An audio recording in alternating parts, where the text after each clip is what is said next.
خوش آمدید۔ چلیے سیدھا آج کے اس وضاحتی جائزے کی طرف چلتے ہیں۔ آج جس موضوع پر ہم بات کرنے والے ہیں نا، وہ بالکل ویسے اسے یوں کہنا چاہیے کہ آج ہم ایک ایسی جگہ کی بات کریں گے جہاں فطرت کی انتہائی سختی اور گہری روحانیت آپس میں مل جاتی ہیں۔ ہم بات کر رہے ہیں چٹا کٹھا جھیل کی۔ یہ صرف کوئی عام سا پانی کا ذخیرہ نہیں ہے، بالکل نہیں۔ یہ ایک طرف تو قدرتی اور ماحولیاتی حدود کی آخری حد ہے، تو دوسری طرف ایک بے حد مقدس روحانی مقام۔ اگر ذرا سوچا جائے، ایک ایسی جگہ جہاں خون جما دینے والی سردی ہو، برفانی طاس ہو اور وہاں قدیم الہامی عقائد کا سنگم ہو جائے، تو وہاں کیا منظر ہوگا؟ سوچنے کی بات ہے نا۔ ایک طرف ایسا سخت اور بے رحم جغرافیہ جو قدم قدم پر انسانی ہمت کا امتحان لیتا ہے، اور دوسری طرف ایسی گہری روحانی عقیدت جو صدیوں سے دلوں میں بسی ہے۔ یہ دو بالکل مختلف دنیاؤں کا ایک قسم کا جادوئی اور انوکھا ملاپ ہے۔ چلیے آگے بڑھتے ہیں۔ حصہ پہلا، چٹا کٹھا جھیل کی تلاش۔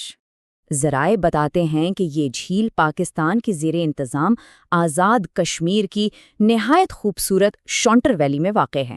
اس کا نام چٹا کٹا جھیل اور ان قطعی کوآرڈینیٹس کو دیکھ کر ہی اندازہ ہو جاتا ہے کہ یہ جگہ کتنے مخصوص اور دور دراز علاقے میں چھپی ہوئی ہے۔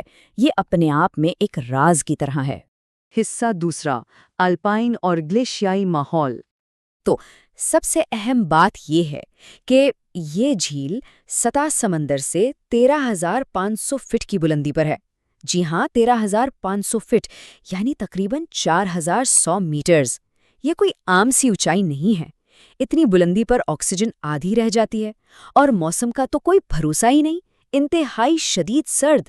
یہ فگر 13,500 صرف ایک نمبر نہیں ہے، یہ اس بات کا ثبوت ہے کہ یہاں تک پہنچنا کسی عام انسان کے بس کی بات نہیں۔ یہ ایک انتہائی کٹھن اور جان لیوا تجربہ ہے۔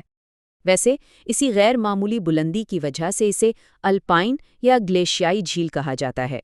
آسان الفاظ میں اس کا سیدھا سا مطلب یہ ہے کہ یہ جھیل گلیشیئرز یعنی برف کے بڑے بڑے تودوں کے پگھلنے سے بنتی ہے اور بالکل چوٹیوں پر ہوتی ہے۔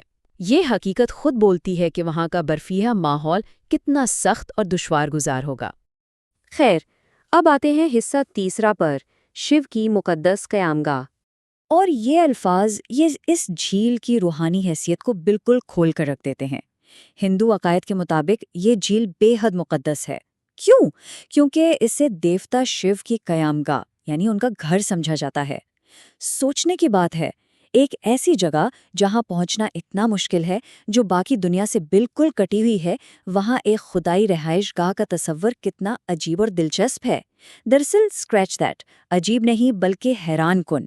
یہ الہامی عقیدت وہاں کی برفانی تنہائی کو ایک ایسی گہری روحانیت میں بدل دیتی ہے جو بس لفظوں میں بیان نہیں کی جا سکتی۔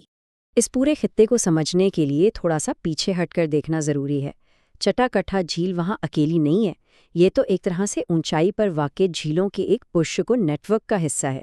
ذرائع کے مطابق اسی علاقے میں رتی گلی جھیل اور سرل جھیل جیسی باقی حیرت انگیز جھیلیں بھی موجود ہیں۔ یہ سب مل کر آزاد کشمیر کے اس حصے کے قدرتی ایکو سسٹم اور خوبصورتی کو چار چاند لگا دیتی ہیں۔ لیکن یہاں ایک بہت بڑا ٹوسٹ ہے۔ اتنی گہری روحانیت، اتنی شاندار جغرافیہ، اور ان سب کے باوجود ویکیپیڈیا جیسے عالمی پلیٹ فارم پر آزاد کشمیر کے اس مقام کا آرٹیکل صرف ایک سٹب ہے، یعنی ایک بالکل ہی نامکمل خاکہ۔ اس کا سیدھا سا مطلب یہ ہے کہ دنیا کے اس سب سے بڑے انسائکلوپیڈیا پر اس جادوئی جگہ کے بارے میں زیادہ معلومات سرے سے موجود ہی نہیں ہے۔ واقعی حیرت ہوتی ہے۔ اس بات نے سچ میں بہت گہرا سوال پیدا کر دیا ہے۔ اگر دیوتا شیو جیسی عظیم ہستی کی مقدس قیامگاہ جو 13,500 فٹ کی بلندی پر اپنا ایک الگ وجود رکھتی ہے، ڈیجیٹل دنیا میں صرف ایک معمولی سا سٹب بن کر رہ گئی ہے، تو دنیا میں اور ایسے کتنے شاندار، مقدس اور پراسرار مناظر ہوں گے جو آج تک انٹرنیٹ کی نظروں سے اوجھل ہیں؟ کتنے ہی راز ہوں گے جو ابھی سامنے آنا باقی ہیں؟ یہ ایک ایسا سوال ہے جو واقعی ذہن کو جھنجھوڑ دیتا ہے۔ اور اسی سوچنے پر مجبور کرنے والے سوال کے ساتھ ہم اپنا آج کا یہ وضاحتی جائزہ یہیں ختم کرتے ہیں۔